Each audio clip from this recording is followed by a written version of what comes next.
हर चीज जो दिखने में छोटी हो जरूरी नहीं कि उसका असर भी छोटा हो। कभी कभी जिंदगी की सबसे बड़ी सीखें हमें उन्हीं चीजों से मिलती है जिन्हें हम मामूली समझते हैं। ये कहानी है एक पेंसिल की, जो दिखने में भले ही छोटी हो, घिस चुकी हो, लेकिन उसने अपनी जिंदगी में वो जाना जो हम इंसान कई बार नहीं जान पाते। उसने सीखा कि गलतियां करना बुरा नहीं है, उन्हें सुधारना जरूरी है। उसने सीखा कि निखरने के लिए तकलीफ जरूरी है, और सबसे बड़ी बात, उसने सीखा कि जिंदगी में सबसे अहम बात है अपनी छाप छोड़ जाना। तो चलिए सुनते हैं छोटी पेंसिल की बड़ी सीख, एक ऐसी प्रेरणादायक कहानी जो बच्चों के साथ साथ बड़ों को भी सोचने पर मजबूर कर देगी। बहुत समय पहले की बात है, एक शांत से कस्बे के किनारे एक छोटे से वर्कशॉप में एक पेंसिल रहा करती थी। यह वही पेंसिल थी जिसने जिंदगी के 5 अहम सबक सीखे थे। वह अपने दिन कहानियां लिखते, सपने बनाते और समझदारी की छाप छोड़ते हुए बिताती थी। समय बीतता गया, उसका शरीर छोटा हो गया और लगातार इस्तेमाल से उसकी नोक घिस चुकी थी। उसे पता था कि उसका सफर अब खत्म होने वाला है, लेकिन उदास होने की बजाय वह गर्व महसूस कर रही थी, क्योंकि उसने एक उद्देश्यपूर्ण जीवन जिया था जिसमें वह दूसरों को खुद को व्यक्त करना, सीखना और आगे बढ़ना सिखाती रही। एक शाम जब वह पुराने लकड़ी के डिब्बे में आराम कर रही थी, तभी एक छोटा लड़का रोहन ने उसे उठा लिया। रोहन ने अभी लिखना शुरू किया था, लेकिन वह गलतियां करने से डरता था। अगर मेरे शब्द सही नहीं हुए तो, रोहन ने खुद से धीरे से कहा। यह सुनकर पेंसिल धीमे से मुस्कुराई। अपने शांत अंदाज में उसे अपने पुराने सीखे हुए 5 सबक याद आ गए। अब उसकी बारी थी कि वो ये सीख किसी और को दे। पहला सबक, तुम एक मकसद के लिए बनाए गए हो।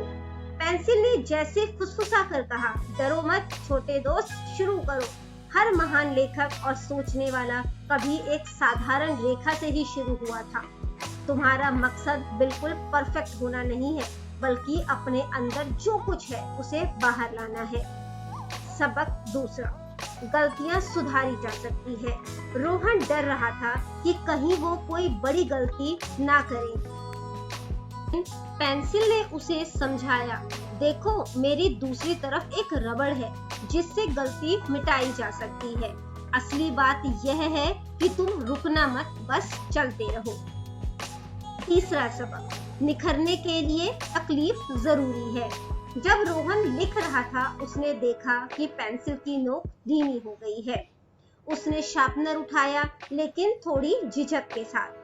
पेंसिल ने जैसे उसके मन की बात समझ ली और कहा, बढ़ने के लिए कभी कभी तकलीफ से गुजरना पड़ता है।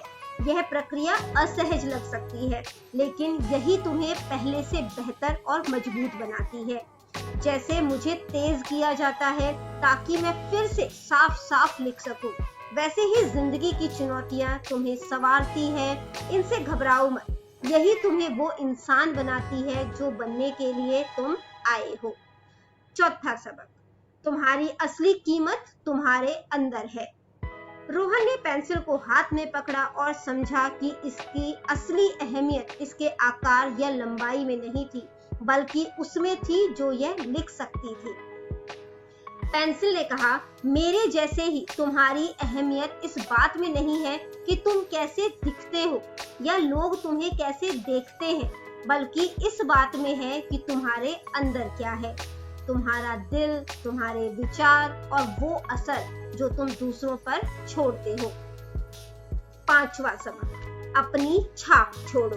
जब रोहन ने अपनी कॉपी में कहानियां और सपने भर दिए, तो वह समझ गया कि हर पंक्ति, हर शब्द पेंसिल की छोड़ी हुई एक छाप थी। पेंसिल अपने आखिरी मोड़ पर थी, लेकिन उसने अपना मकसद पूरा कर लिया था। वह मुस्कुराई और धीरे धीरे गायब हो गई। उसे पता था कि उसने कुछ बड़ा सौंपा है, सृजन करने की हिम्मत, आगे बढ़ने की ताकत और चलते रहने की समझ।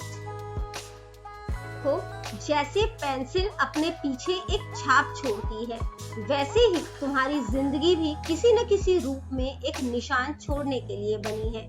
अपने समय का सही इस्तेमाल करो, अपने विकास को अपनाओ और कभी भी शुरुआत करने से मत डरना। अगर आपको छोटी पेंसिल की बड़ी सीख पसंद आई हो तो हमारे चैनल को अभी सब्सक्राइब करो और अगली कहानी में फिर से मिलेंगे एक नए संदेश के साथ। तब तक के लिए अलविदा।